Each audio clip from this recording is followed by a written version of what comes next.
हा आपल्या जिमचा international player आहे. नुकतंच चायनाला झालेल्या ट्रॅम्पोलिन एक ग्रुप ट्रॅम्पोलिन स्पर्धेत पार्थने इंडियाला रिप्रेझेंट केलेलं. तर पार्थसाठी एकदा जोरदार आहे.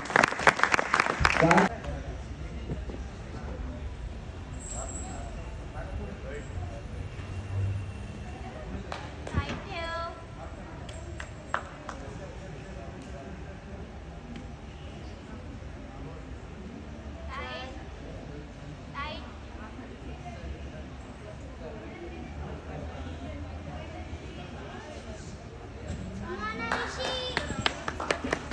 Ladies and gentlemen,